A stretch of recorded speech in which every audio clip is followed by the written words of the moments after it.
16 वर्षीय बालक घायल अवस्था में मिला। चेहरे पर गोली के छर्रे के निशान मिले। रील बनाने का शौकीन था बालक। पुलिस ने हत्या का मामला दर्ज कर जांच की शुरू। धौलपुर जिले के सैपू थाना इलाके के तसीमो कस्बे में 16 वर्षीय बालक की गोली लगने से संदिग्ध अवस्था में मौत हो गई। बालक मकान से कुछ दूरी पर एक बाउंड्री वॉल के पास गंभीर घायल अवस्था में मिला है। बालक के चेहरे पर गोली के छर्रे के निशान पाए गए हैं। घटना की सूचना मिलते ही परिजनों में हड़कंप मच गया। परिजन आनंद फानन में बालक को उपचार के लिए जिला अस्पताल लेकर पहुंचे, जहां से चिकित्सकों ने उसे आगरा रेफर कर दिया। लेकिन आगरा में बालक को मृत घोषित करने के बाद पुलिस ने डेड बॉडी को रात को जिला अस्पताल के शवगृह में रखवा दिया। पुलिस ने घटनास्थल से गन शॉट, टूटा हुआ मोबाइल भी बरामद किया है। साथ ही एफएसएल टीम और डॉग स्क्वाड की मदद से घटनास्थल से सबूत जुटाए हैं।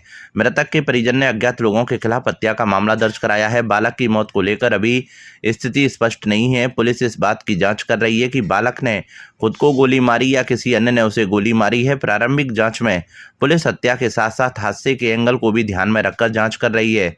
परिजनों की ओर से बालक के साथियों पर भी संदेह जताया जा रहा है। वहीं एक संभावना यह भी सामने आ रही है कि हथियार के साथ रील बनाते समय गलती से ट्रिगर दब गया हो। हालांकि इन सभी संभावनाओं की पुष्टि पुलिस जांच और फॉरेंसिक रिपोर्ट के बाद ही हो सकेगी। बताया जा रहा है कि 16 वर्षीय सौरभ पुत्र भूरा कुशवाहा निवासी तसीमों को सोशल मीडिया पर रील बनाने का काफ़ी शौक था। उसके नाम से इंस्टाग्राम पर 4 आईडी होने की बात सामने आई है। इन आईडी पर सौरभ अपने दोस्तों के साथ साथ अलग अलग अंदाज में रील बनाकर शेयर करता था। उसके रील कंटेंट में प्यार मोहब्बत के साथ दबंग अंदाज वाली वीडियो भी शामिल थी। सौरभ के साथ उसके 3-4 दोस्त भी रील बनाने में सहयोग करते थे। इसी कारण पुलिस उसके दोस्तों और उसके सोशल मीडिया अकाउंट से जुड़े लोगों के बारे में भी जानकारी जुटा रही है। मामले को लेकर सैपू सीओ मनोहर लाल मीणा ने बताया कि घटनास्थल से एफएसएल टीम और डॉग स्क्वाड की मदद से घटनास्थल से सबूत जुटाए हैं। मृतक के शव का पोस्टमार्टम करा दिया है। मामले को संदिग्ध मानते हुए सभी पहलुओं को ध्यान में रखकर जांच की जा रही है। साथ ही लोगों से पूछताछ की जा रही है और जल्द ही घटना का खुलासा किया जाएगा। हम भट्टे पे बैठे थे, मैं हूँ मुनीम हूँ, वो चौकीदार था। भट्टा किसका था? इन्हीं का था, बुरा का था, केएस भट्टा का नाम। जी, मृतक के पिता का। मृतक के पिता का। तो वहाँ पर हम बैठे, जैसे फ़ोन आया था कि सौरभ का मूड फाड़ दो। जैसे हम मोटरसाइकिल लेके आए दोनों, मुनीम और ड्राइवर, तो यहाँ देखा था उनको घायल, बहुत ज़्यादा घायल था, काफ़ी खून निकल चुका। तो जैसे सीधे धौलपुर लेके गाड़ी में डाल के, तो वहाँ से सीधा आगरा रेफर कर दिया। आगरा से फिर हॉस्पिटल में मना कर दिया, ये तो ख़त्म हो गया, इसको ले जाओ घर। गोली कांड बताया है, गोली के छर्रे हैं चेहरे पर। घटना कहाँ पे हुई थी ये? घटना तसीमों में, बाग मोहल्ला पे, कॉलेज है कोई। क्या घटना कैसे हुई?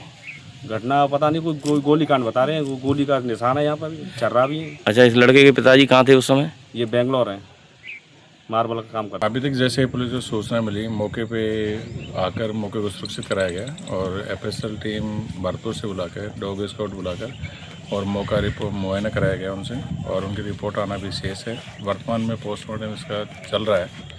उसके बाद संदिग्ध आदमी उन सब पे नज़र रखी जा रही है। नया अपडेट, अभी संदिग्ध कोई बातें हैं जो पूछताछ हुई, फुटेज वगैरह भी इकट्ठे किए हैं और उस पर जानकारी इकट्ठी की जा रही है और जल्दी खुलासा करेंगे। चंबल नदी उफान पर, वार्निंग लेवल से ऊपर बह रही चंबल नदी। धौलपुर जिले से होकर गुजर रही चंबल नदी का जलस्तर लगातार बढ़ने का सिलसिला जारी है। चंबल की सहायक नदी काली सिंध पर बने नवनेरा बैराज से 11 अगस्त सुबह 6 बजे 4.15 लाख क्यूसेक पानी छोड़ा गया है, जिसके चलते चंबल नदी का जलस्तर करीब 133 मीटर तक पहुंचने की संभावना जताई गई है। हालांकि प्रशासन के अनुसार फिलहाल किसी गांव के प्रभावित होने की संभावना नहीं है। फिर भी एहतियात के तौर पर जिला प्रशासन ने आमजन से चंबल नदी की ओर नहीं जाने और पशुधन को भी नदी से दूर रखने की अपील की है।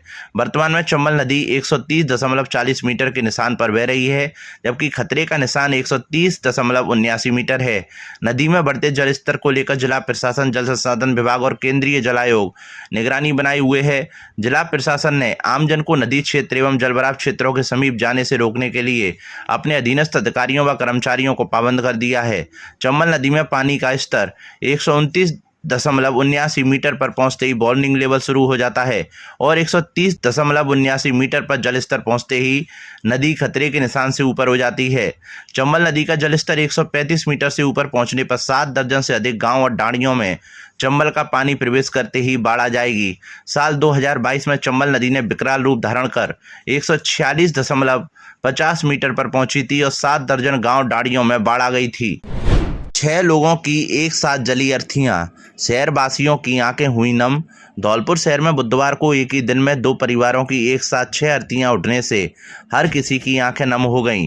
सभी 6 अर्थियों का चंबल नदी किनारे स्थित मुक्ति धाम पर अंतिम संस्कार किया गया। इस घटना से पूरे शहर में शोक का माहौल छा गया है। बता दें कि धौलपुर के इतिहास में 12 अक्टूबर 1997 का दिन आज भी एक दर्दनाक हादसे के रूप में याद किया जाता है। जयपुर के पास टाटा सूमो पलटने से धौलपुर शहर के तिवारी परिवार के 6 लोगों की मौत हो गई थी। उस हादसे के करीब 29 साल बाद मंगलवार को धौलपुर ने फिर वैसा ही कलेजा चीर देने वाला दृश्य देखा गया है। बता दें कि मध्य प्रदेश के उज्जैन महाकाल दर्शन के लिए जा रहे शहर की पुरानी सब्जी मंडी के रहने वाले त्रिवेदी परिवार की कार डंपर से टकरा गई। इस हादसे में सुनील त्रिवेदी की पत्नी सोमा, बेटा अंकुर और बहू अर्चना की मौत हो गई। जबकि NH 123 पर हुए दूसरे सड़क हादसे में जयपुर के पदमपुरा स्थित श्री जी के दर्शन कर लौट रहे राजकुमार जैन, उनके भतीजे विजय जैन और विजय जैन के बेटे आदि की मौत हो गई। धौलपुर जिले के बाड़ी में छात्र संघ चुनाव को लेकर छात्र संगठनों में लगातार विरोध प्रदर्शन देखा जा रहा है। NSUI ने बुधवार को रैली निकालकर उपखंड मुख्यालय पर प्रदर्शन किया। उन्होंने राज्यपाल के नाम उपखंड अधिकारी अमित वर्मा को ज्ञापन सौंपकर छात्र संघ चुनाव तुरंत बहाल करने की मांग की। छात्र संघ चुनाव 2023 से बंद पड़े हैं। छात्र नेता आर्यन राय और अजय मीणा ने बताया कि 2023 से छात्र संघ चुनावों को छात्रों में झगड़े और शिक्षा व्यवस्था प्रभावित होने का बहाना बनाकर बंद कर दिया गया है। उन्होंने आरोप लगाया कि विधानसभा चुनाव के घोषणा पत्र में बीजेपी ने छात्र संघ चुनाव कराने की बात कही थी, लेकिन सत्ता में आने के बाद इस वादे को भूल गई। इससे छात्र नेताओं और छात्र संगठनों में नाराजगी है। छात्र नेताओं ने कहा कि हर सत्र में कॉलेज छात्रों की समस्याओं का समाधान नहीं हो पा रहा है। कॉलेज शिक्षा आयोग अपनी मनमानी कर रहा है और हर वर्ष की शिक्षण व्यवस्था को सेमेस्टर वाइज कर दिया है, जिसमें हर सेमेस्टर फीस वसूली जा रही है। उन्होंने चेतावनी दी है कि यह बर्दाश्त नहीं होगा और इसी सत्र में कॉलेज छात्र संघ चुनाव कराए जाएं। छात्र नेता बशीम खान, ध्रुव शुक्ला और नईम खान ने सवाल उठाया कि देश में लोकसभा, राज्यसभा, विधानसभा, पंचायत और निकाय चुनाव हो सकते हैं, लेकिन छात्र संघ चुनाव को लेकर किसी का ध्यान नहीं है। उन्होंने जोर दिया कि इसी सत्र में छात्र संघ चुनाव बहाल होना जरूरी है। छात्र नेताओं ने चेतावनी दी है कि यदि सरकार ने ऐसा नहीं किया तो कॉलेज छात्रों के साथ प्रदेश की सड़कों पर बड़ा आंदोलन होगा। इसमें ABVP, NSUI, FSI सहित सभी छात्र संगठन एक साथ मिलकर प्रदर्शन करेंगे। विरोध प्रदर्शन के दौरान छात्र नेता सुब्रन सिंह मीणा, शीतल गुर्जर, अकरम पठान, सोनू दिवाकर, वसीम खान और अन्य छात्र मौजूद रहे। सभा के इलेक्शन हो सकते हैं, राज्यसभा के इलेक्शन हो सकते हैं और नगर पालिका के इलेक्शन हो सकते हैं, तो छात्र संघ चुनाव क्यों नहीं हो सकते हैं? मैं राजस्थान सरकार से पूछना चाहता हूँ, आपने आखिरकार किस बात से डर से छात्र संघ चुनाव को बंद किया है? जब तक हमारी मांगे पूरी नहीं होगी, जब तक छात्र संघ चुनाव बहाल नहीं करेंगे, जब तक ये आंदोलन जारी रहेगा। लेकर आए हुए हैं या SDM साहब को ज्ञापन देने, क्योंकि 4-5 सालों से छात्र संघ चुनाव नहीं कराए गए हैं, जिससे छात्र नेताओं में भारी आक्रोश है। और क्योंकि छात्रों की राजनीति की शुरुआत कॉलेज से होती है और कॉलेज में छात्र संघ चुनाव नहीं कराएंगे तो नेताओं क्या होगा, अपने आमजन का क्या होगा, लोगों की भावनाओं को कौन समझेगा और छात्रों की मांगे कौन उठाएगा? तो इस बार हम लोग आज ज्ञापन देने आए हुए हैं। धौलपुर जिले के बाड़ी में एक सरकारी टीचर और उनके परिवार को पिछले 2 महीने से एक अज्ञात शख्स परेशान कर रहा है। आरोपी ने परिवार के 3 एंड्रॉयड मोबाइल हैक कर लिए हैं। इसके साथ ही बेटे को अगवा कर जान से मारने की धमकी देकर 5 लाख रुपए की मांग की गई है। पीड़ित टीचर ने कोतवाली थाने में शिकायत दर्ज कराई है। सरमुथरा रोड स्थित कुशवाहा कॉलोनी निवासी अध्यापक दयाराम प्रजापति ने पुलिस को दी गई रिपोर्ट में बताया है कि उनके और परिवार के 3 मोबाइल बार बार हैक हो रहे हैं। हैकर कीपैड मोबाइल पर टेक्स्ट मैसेज भेजकर उनके 8वीं कक्षा में पढ़ने वाले बेटे को अगवा कर जान से मारने की धमकी दे रहा है। प्रजापति ने बताया कि उन्होंने धौलपुर साइबर थाने में भी इसकी शिकायत की थी, जहां मोबाइल ठीक कर दिए गए थे। हालांकि 2 दिन बाद ही आरोपी ने फिर से मोबाइल हैक कर लिए। ऐसे में तीनों मोबाइल उसी अज्ञात शख्स के नियंत्रण में चल रहे हैं और वह परिवार की हर गतिविधि की जानकारी रखता है। टीचर दयाराम प्रजापति का कहना है कि अज्ञात शख्स द्वारा कभी भी उनके घर पर पत्थर फेंके जाते हैं तो कभी रात में घर के बाहर घूमता दिखाई देता है। बाहर जाकर देखने पर कोई नहीं मिलता। इन घटनाओं से पूरा परिवार मानसिक तनाव और सदमे में है। पीड़ित टीचर दयाराम प्रजापति ने मामले को लेकर कोतवाली थाना पुलिस को रिपोर्ट दी है और मामले की जांच के साथ आरोपी के खिलाफ कानूनी कार्रवाई की मांग की है। घटना को लेकर कोतवाली थाना अधिकारी महेंद्र शर्मा का कहना है कि सरकारी टीचर के साथ हो रही उक्त घटनाओं को लेकर रिपोर्ट ली है। मामले की जांच के साथ साइबर सेल से मामले में टेक्निकल सहयोग लिया जा रहा है। हमारे घर के 4 मोबाइल थे और चारों किसी ने हैक कर लिए। पहले तो हमने सोचा कि वैसे ही हो गया है, तो टेक्निकल एरर हो गया, लेकिन बाद में मैंने दिखाया तो दुकानदारों ने कहा ये हैक कर लिया है। तो फिर मैं क्या है थाने में गया तो थाने में बाड़ी थाने में गया तो उन्होंने कहा ये साइबर क्राइम का मामला है तो धौलपुर चले जाइए। तो मैं साइबर क्राइम धौलपुर गया तो वहाँ पर उनको दिखाया, मैंने मोबाइल दिखाया, उन्होंने मोबाइल का लॉक वगैरह खोल दिया। लॉक लग जाता तो ऑटोमेटिक उसमें कुछ भी हो सकता था। तो फिर उसके बाद उन्होंने पूछा कि आपके पैसे कटिएगा, तो मैंने भी पैसे तो नहीं कटे हैं। पहले मैंने देखा था ATM से पैसे शून्य आ रहे थे, लेकिन बैंक में देखा तो मेरे पैसे थे, पैसे नहीं कटे। तो उन्होंने कहा पैसे नहीं कटे तो कोई बात नहीं। अब बात ये हुई, अब मेरे पास फिर वो मोबाइलों को हैक कर रहा है और मेरे घर के चक्कर लगा रहा है, धमकी दे रहा है।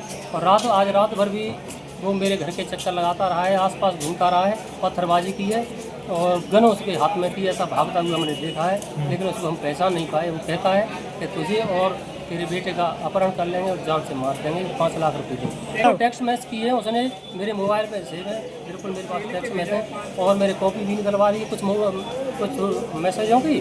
तो वो हम रिपोर्ट करने जा रहे हैं उनकी और पुलिस देखे कार्रवाई किया है। गाली गलौज भी मैसेजों में किया है, बुरी गंदी गंदी गालियाँ दी है, धमकी दी है, पूरे परिवार को जान से मारेंगे। धौलपुर जिले में मंगलवार को राष्ट्रीय राजमार्ग 123 पर हुए दर्दनाक सड़क हादसे में 3 लोगों की मृत्यु के बाद परिवहन विभाग की टीम ने दुर्घटना स्थल का निरीक्षण कर हादसे के संभावित कारणों का जायजा लिया। परिवहन निरीक्षक मुकुल कुंद्रा ने मौके पर पहुंचकर सड़क की स्थिति, मोड़ की बनावट, दृश्यता तथा सुरक्षा इंतजामों का निरीक्षण किया। निरीक्षण के दौरान सामने आया कि जिस स्थान पर हादसा हुआ वहां सड़क पर अत्यधिक घुमावदार मोड़ होने के कारण सामने से आने वाले वाहनों की दृश्यता काफ़ी कम हो जाती है। मोड़ के कारण वाहन चालकों को सामने से आ रहा वाहन समय रहते दिखाई नहीं देता। ऐसे में तेज गति से आ रही कार सामने से आ रहे ट्रक से टकरा गई, जिससे भीषण हादसा हुआ और 3 लोगों की जान चली गई। परिवहन निरीक्षक मुकुल कुंद्रा के अनुसार दुर्घटना स्थल पर ओवर स्पीड, खतरनाक मोड़ और निर्धारित स्पीड लिमिट से संबंधित पर्याप्त चेतावनी और सूचना बोर्ड भी नजर नहीं आए। सड़क की मौजूदा स्थिति को देखते हुए वाहन चालकों को पहले से सावधान करने के लिए पर्याप्त रोड सेफ्टी इंतजाम किया जाना आवश्यक है। निरीक्षण में यह भी सामने आया कि घुमावदार मोड़ पर सड़क की विजिबिलिटी बेहतर करने के लिए आसपास की झाड़ियों एवं पेड़ों की नियमित कटिंग की आवश्यकता है। पेड़ों और झाड़ियों के कारण यदि मोड़ पर दृश्यता बाधित होती है तो वाहन चालक सामने से आने वाले वाहनों को समय पर नहीं देख पाते।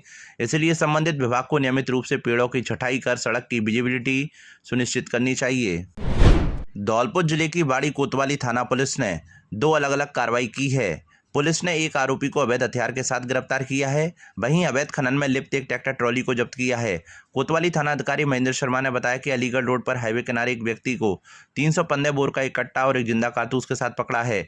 आरोपी की पहचान गुमट मोहल्ला निवासी लोकेंद्र पुत्र रामफूल जाटव के रूप में हुई है, जिसके खिलाफ आर्म्स एक्ट में मामला दर्ज किया है। वहीं दूसरी कार्रवाई शहर के तुलसीवन रोड निधारा मार्ग पर की है, जहां पत्थर से भरी एक ट्रैक्टर ट्रॉली को पकड़ा है। कार्रवाई के दौरान चालक ट्रैक्टर छोड़कर मौके से फरार हो गया। पुलिस ने पत्थर से भरी ट्रैक्टर ट्रॉली को जब्त कर लिया है। फरार चालक की तलाश शुरू कर दी है। स्वाधीनता दिवस के अवसर पर बाड़ी शहर में विभिन्न कार्यक्रमों का आयोजन किया जा रहा है। इसी कड़ी में भारतीय जनता पार्टी ने शहर में एक तिरंगा यात्रा निकाली। यह यात्रा राजराजेश्वरी केला माता मंदिर से शुरू होकर विभिन्न मार्गों से होते हुए किला गेट और गांधी पार्क पर समाप्त हुई। इस तिरंगा यात्रा में पूर्व विधायक गिरिराज सिंह मलिंगा, भाजपा के प्रदेश कार्यकारिणी सदस्य श्रवण वर्मा, जिला महामंत्री अनिल गोयल और भाजपा मंडल अध्यक्ष वंदना सिबरहे सहित कई पदाधिकारियों ने शिरकत की। विभिन्न सरकारी और निजी स्कूलों के सैकड़ों छात्र छात्राओं ने भी इस यात्रा में भाग लिया। तिरंगा यात्रा की व्यवस्थाएं पूर्व सैनिक सेवा परिषद द्वारा संभाली गईं। इस दौरान कोतवाली थाने के पुलिस अधिकारी और ट्रैफिक पुलिस भी व्यवस्था बनाए रखने में सहयोग करते दिखे। जब यात्रा शहर में आगे बढ़ी और देशभक्ति के नारे लगाए गए तो पूरा माहौल देशभक्ति में हो गया। मार्ग में जगह जगह लोगों ने पुष्प वर्षा कर यात्रा का स्वागत किया। पूर्व विधायक मलिंगा ने बताया कि भारतीय जनता पार्टी द्वारा यह तिरंगा यात्रा हर ब्लॉक स्तर पर निकाली जा रही है। इसका मुख्य उद्देश्य लोगों में देश प्रेम और देशभक्ति की भावना को जागृत करना है। प्रदेश कार्यकारिणी सदस्य श्रवण वर्मा ने कहा कि आज़ादी की लड़ाई में सैकड़ों लोगों के शहीद होने और स्वतंत्रता सेनानियों के बलिदान के बाद हमें 1947 में आज़ादी मिली। उन्होंने जोर दिया कि बलिदानियों की यादें हमेशा हमारे जहन में रहनी चाहिए, खासकर युवा पीढ़ी को इससे अवगत कराना आवश्यक है। तिरंगा यात्रा की मेजबानी बाड़ी मंडल अध्यक्ष वंदना सिबरहे और उनकी टीम ने की। तिरंगा यात्रा Bhardwaj market, hospital road, Sitaram Bazar, Lohar बाजार और सराफा बाजार से होते हुए घंटाघर पहुंची, जहां गांधी पार्क पर इसका समापन हुआ। इस दौरान दिनेश गर्ग, मामा शिव कुमार शर्मा, पूर्व सूबेदार मुकेश शर्मा, दारा सिंह पचौरी, डॉक्टर गोपेश पचौरी, आकाश कपरेला, अनिल गोयल, विष्णु से भरे, हरिओम सिकरवार और धीरज चंसौरिया सहित कई अन्य लोग मौजूद रहे। आगामी स्वतंत्रता दिवस, रक्षाबंधन पर्व एवं प्रस्तावित चुनावों सहित अन्य आयोजनों को शांतिपूर्ण, सुरक्षित एवं सौहार्दपूर्ण वातावरण में संपन्न कराने के उद्देश्य से धौलपुर पुलिस द्वारा सामुदायिक पुलिसिंग को मजबूत करते हुए जिले के सभी थाना क्षेत्रों में सीएलजी सदस्यों के साथ बैठकों का आयोजन किया जा रहा है। पुलिस अधीक्षक विकास सागवान के निर्देशन एवं अतिरिक्त पुलिस अधीक्षक वैभव शर्मा और अतिरिक्त पुलिस अधीक्षक एडीएफ बाड़ी श्रवण कुमार के सुपरविजन में आयोजित इन बैठकों के माध्यम से पुलिस एवं आमजन के बीच बेहतर समन्वय स्थापित करने के साथ साथ आगामी आयोजनों के दौरान कानून व्यवस्था एवं सुरक्षा व्यवस्था को लेकर आवश्यक तैयारियों पर चर्चा की जा रही है। इसी क्रम में आज पुलिस थाना कोतवाली धौलपुर में अतिरिक्त पुलिस अधीक्षक वैभव शर्मा द्वारा सीएलजी सदस्यों की बैठक ली गई। बैठक में वृत्ताधिकारी वृत्त धौलपुर कृष्णा जांगीड़ एवं थानाधिकारी कोतवाली रामकृष्ण यादव सहित सीएलजी सदस्य उपस्थित रहे। बैठक में इन प्रमुख बिंदुओं पर चर्चा हुई। बैठक के दौरान आगामी स्वतंत्रता दिवस एवं रक्षाबंधन पर्व के मद्देनजर थाना क्षेत्र में सुरक्षा एवं कानून व्यवस्था बनाए रखने को लेकर पुलिस द्वारा की जा रही तैयारियों के संबंध में चर्चा की गई। साथ ही आगामी चुनावों एवं अन्य आयोजनों के दौरान शांति एवं सौहार्द बनाए रखने तथा किसी भी प्रकार की अप्रिय स्थिति उत्पन्न न हो, इसके लिए पुलिस एवं सीएलजी सदस्यों के बीच बेहतर समन्वय पर जोर दिया गया। अतिरिक्त पुलिस अधीक्षक वैभव शर्मा ने सीएलजी सदस्यों से क्षेत्र की समस्याओं, संवेदनशील स्थानों तथा कानून व्यवस्था से संबंधित विषयों की जानकारी लेकर आवश्यक सुझाव भी प्राप्त किए। उन्होंने कहा कि पुलिस एवं आमजन के बीच बेहतर समन्वय एवं सहयोग से ही सुरक्षित एवं शांतिपूर्ण वातावरण कायम किया जा सकता है। उन्होंने सीएलजी सदस्यों से अपील की है कि वे अपने अपने क्षेत्रों में आमजन से संवाद रखते हुए किसी भी संदिग्ध गतिविधि, अफवाह अथवा कानून व्यवस्था को प्रभावित करने वाली सूचना की जानकारी तत्काल पुलिस को दें। साथ ही सोशल मीडिया पर प्रसारित होने वाली भ्रामक एवं अफवाहजनक सूचनाओं पर विश्वास नहीं करने तथा बिना पुष्टि के किसी भी सूचना को आगे प्रसारित नहीं करने के लिए लोगों को जागरूक करें। जिले के अन्य सभी थाना क्षेत्रों में भी सीएलजी सदस्यों के साथ बैठकें आयोजित की जा रही हैं। इन बैठकों में संबंधित थाना क्षेत्रों के पुलिस अधिकारियों द्वारा सीएलजी सदस्यों से संवाद कर आगामी पर्वों, स्वतंत्रता दिवस, चुनावों एवं अन्य आयोजनों के दौरान सुरक्षा व्यवस्था को लेकर आवश्यक दिशा निर्देश दिए जा रहे हैं। धौलपुर जिले के राजकीय महाविद्यालय मनिया में छात्र सुविधाओं की बदहाली और कॉलेज प्रशासन की लापरवाही के खिलाफ एनएसयूआई ने उग्र प्रदर्शन करते हुए कॉलेज परिसर का घेराव किया। यह आंदोलन एनएसयूआई के जिला अध्यक्ष गौरव पोसवाल और जिला संगठन महासचिव जितेंद्र सिंह माहौर ने संयुक्त नेतृत्व में किया गया। छात्र नेताओं ने कहा कि कॉलेज परिसर में लंबे समय से स्वच्छ पेयजल और साफ सफाई की स्थिति बेहद दयनीय बनी हुई है। इस संबंध में संगठन द्वारा 2 दिन पहले ही कॉलेज प्राचार्य और प्रशासन को लिखित अल्टीमेटम देकर व्यवस्थाएं सुधारने की मांग की गई थी। इसके बावजूद प्रशासन ने कोई सकारात्मक कदम नहीं उठाया, जिसके चलते आज छात्र शक्ति को सड़कों पर उतरने के लिए मजबूर होना पड़ा। मौके पर पहुंचे कॉलेज प्रशासन ने एनएसयूआई पदाधिकारियों के साथ वार्ता की और सभी मांगों को जायज मानते हुए इन्हें पूरा करने के लिए 2 दिन का आश्वासन दिया है। अगर 2 दिन में व्यवस्थाएं नहीं सुधरी तो संगठन द्वारा उग्र आंदोलन के लिए बाध्य होगा। धौलपुर जिला विधिक सेवा प्राधिकरण की सचिव रेखा यादव ने बुधवार को जिला कारागृह और वाटर बॉक्स चौराहे स्थित वृद्धाश्रम का निरीक्षण किया। इस दौरान उन्होंने बंदियों और वृद्धजनों की समस्याएं सुनी और उन्हें नालसा की विभिन्न योजनाओं से अवगत कराया। जिला कारागृह के साप्ताहिक निरीक्षण के तहत सचिव रेखा यादव ने प्रिजन लीगल एंड क्लिनिक और मुलाकात कक्ष में संचालित लीगल एंड हेल्प डेस्क का औचक निरीक्षण किया। उन्होंने बंदियों से उनके प्रकरण, अपील, जमानत, आगामी पेशी, विधिक स्थिति, स्वास्थ्य, भोजन, स्वच्छता और अन्य मूलभूत सुविधाओं के बारे में जानकारी ली। कुछ बंदियों द्वारा स्वास्थ्य संबंधी समस्याएं बताने पर उन्होंने जेल अधीक्षक को तत्काल इलाज सुनिश्चित करने के निर्देश दिए।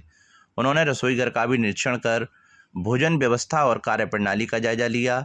सचिव यादव ने बंदियों को बताया कि निजी अधिवक्ता करने में असमर्थ बंदी लीगल एंड डिफेंस काउंसिल के माध्यम से निःशुल्क विधिक सहायता प्राप्त कर सकते हैं। वृद्धाश्रम के निरीक्षण में 9 वृद्धजन उपस्थित मिले। सचिव ने उनके स्वास्थ्य, पेंशन, नाश्ता, भोजन और सुरक्षा व्यवस्था के संबंध में जानकारी ली। उन्होंने कमरों, रसोईघर, प्राथमिक उपचार किट, स्वास्थ्य परीक्षण रजिस्टर, पंजीयन और आगंतुक रजिस्टर की जाँच की।